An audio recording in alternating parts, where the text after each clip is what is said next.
Quand il y a des questions que nous ne savons pas comment poser, le dialogue entre l'incertitude quantique et la phénoménologie du questionnement humain révèle un espace de convergence où les questions non posées habitent un état superposé de potentialité sémantique. Ce texte explore la résonance entre les sauts sémantiques de la poétique quantique et notre capacité à articuler des questions aux marges du connaissable, offrant un cadre épistémologique pour la transcendance spirituelle à travers l'indétermination consciente. Au seuil de la connaissance, là où le mot cherche à se former mais n'a pas encore trouvé sa structure, il existe un phénomène similaire à ce qu'on appelle en physique quantique la quantification de la matière.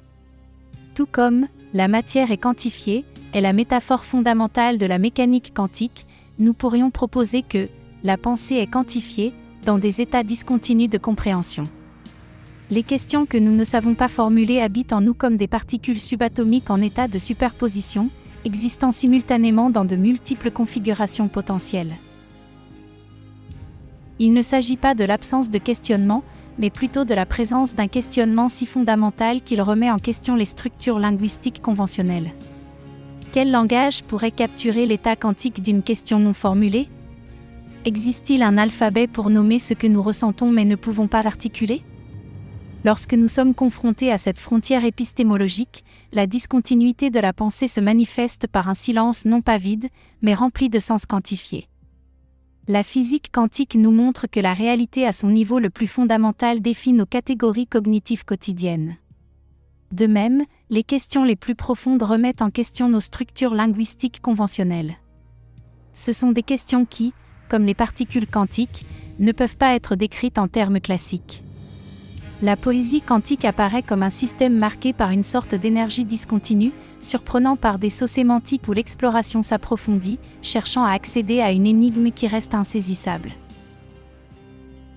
En ce sens, la poétique quantique nous offre un langage alternatif pour aborder les questions qui résident dans les interstices de l'articulable.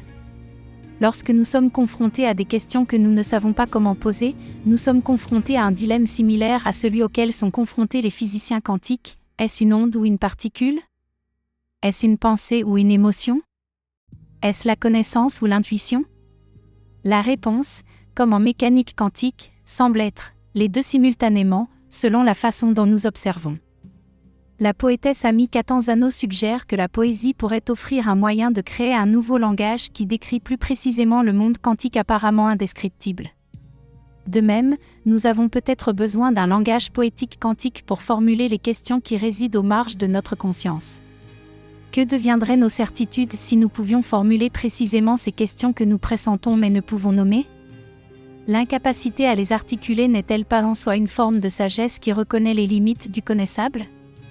La physique quantique nous introduit au phénomène d'intrication, où deux particules se lient de telle manière que l'état de l'une affecte instantanément celui de l'autre, quelle que soit la distance qui les sépare. De même, il existe un lien entre nos questions non posées et notre état de conscience. Un contenu véritablement viral a une qualité résonante, il évoque des émotions fortes et aborde des sujets universellement pertinents. Les questions que nous ne savons pas comment poser ont cette même qualité résonante, elles vibrent en nous à une fréquence que nous ressentons mais que nous ne pouvons pas mesurer avec les instruments du langage conventionnel.